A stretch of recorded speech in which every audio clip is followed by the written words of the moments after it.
People get ready, there's a change coming. Cause the revolution will not be televised, the revolution will not be radialized. I'm here to tell you that the revolution will be poeticized. It'll be passed along by word of mouth from father to son, mother to daughter, teacher to student, everyday strangers passing in the street. The revolution will be poeticized, the revolution will be poeticized, the revolution will be poeticized. Brothers and sisters, get ready for a change because the revolution will be poeticized. Broken down, handed over, and elucidated for young minds. It's time, my people, it's time. I would like to spend a couple of minutes talking to you guys about how I put my poetry together. I'm not going to stand here and claim to be a professional or expert on the structures, because there's a lot of structures of poetry. But I can tell you what I do. One of the most important things for me when I write is content. Content is extremely important.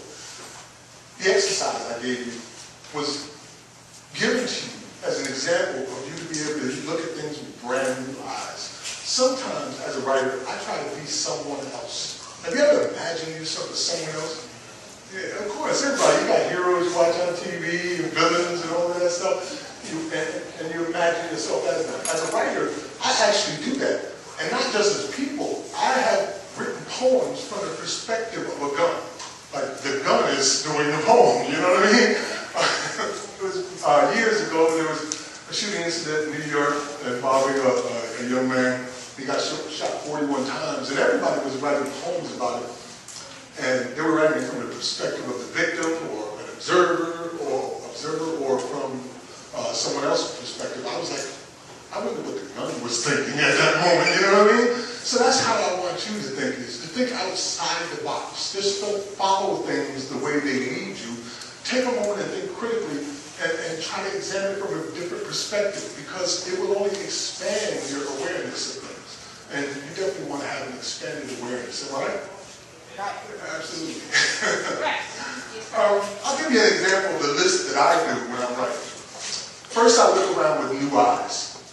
Then I focus on a subject only. One subject. As writers, we often tend to be long-winded, and we'll go all over the place when we're supposed to be thinking about one thing or writing about one thing.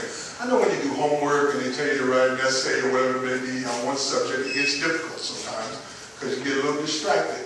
And as a poet, we have to be focused. So focus on one subject only.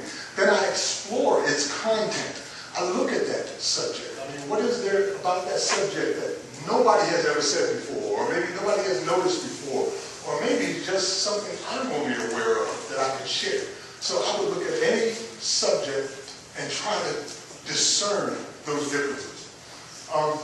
Number 4 is unveil its intricacies, understand its nature, and unravel its mysteries. There's a mystery to everything. As I said, that most mundane objects have a history behind them. I mean, I can reach into my pocket and pull out.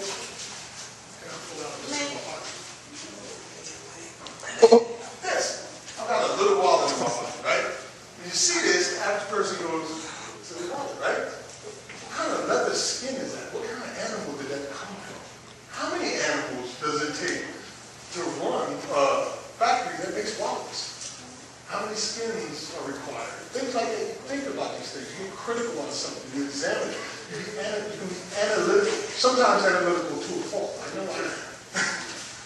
You can say to me, like I can walk up to somebody and just have 3 or 4 words with them, and in my mind, I've already examined their whole life story. Like, oh, that's all it takes.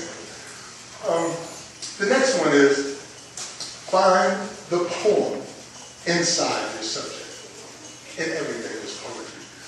For me, life is poetry. So everywhere I go, everything I'm doing, I feel the poetry there. And everything I read or examine or I'm involved in, I know inside that there's poetry somewhere. So look for the poetry inside your subject. And then write.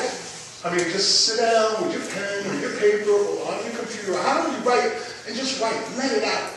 Let it out a little bit at a time, a lot, however you're going to do it, but write. After you're finished writing, you want to review it. You want to read what you wrote, so you can be just as entertained as the next person might be.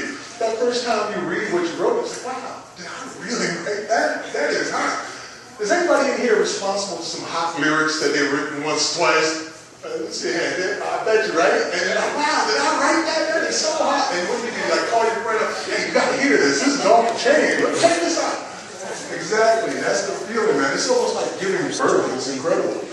So, it is like the poem is born, man. Like, I'll let you know, trust me. I ain't gonna hold on to it. After you write, you I ain't gonna hold on review. to it if I die. You know, you revisit, you check out what you've done. How long?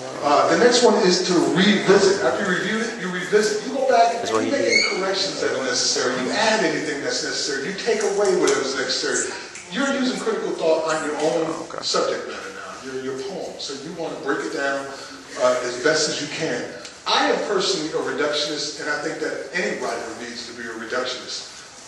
There's a saying I heard once before, and I can't quote the person who originally said it. I'm only going to paraphrase it, but it says, a movie screenwriter can put a story into a 2-hour movie. A novelist can put the same exact story into 400 pages.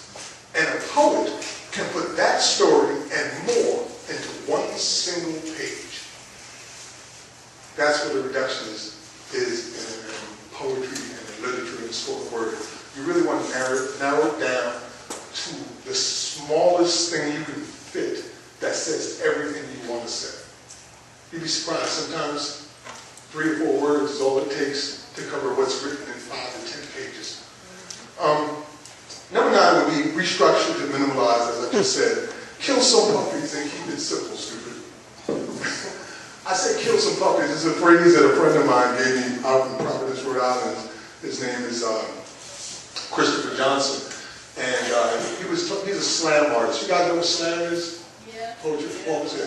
He's a slam artist, and I was like, man, how do you keep it to 3 minutes all the time? Because they only get 3 minutes. How do you keep it to 3 minutes? He's like, Max, I kill puppies. And I'm like, what? I thought he was admitting a crime to me or something at first. So, you do what? He says, I kill puppies. He says, I go and read, and then I figure out what is the thing that I can do without. And I take it out, and I call those puppies because I love them. They're my words. They're my stanzas, and I don't want to take them out, but I have to kill a few puppies. So he kills a few puppies and take them out. You may have to learn how to do that as well in order to minimize. Number 10, release it. Spoken word. I mean, say it. Do your literature, your poem, your spoken word piece, your comedy, whatever it is that you've written, release it. Commit it to memory as you practice the nuances of delivery. Become a conduit for the poem to live and be heard. Isn't that a wonderful thing? When you become a conduit for something else you created, it's beautiful, man. You guys see my wife and I do 3 poems up here, and you see how it's a performance almost. You know, it's a part of who we are. It's the energy that we put out, and it's the life of the poem itself. And last is witness its life. Some poems last forever. Literally. People are still reading Psalms, you know what I mean? Some poems last forever, you never know. So witness its life, bring birth to a poem, and then release it and witness its life. Hopefully that gave you guys some hints and tips on how you can do your writing. It's time to heed the call. Stand up, stand up, stand up, and step up to that microphone, that stage, that soapbox on the corner, because the revolution will be poeticized, immortalized, recognized for the powerful movement that it is. Like Martin said, I have a dream.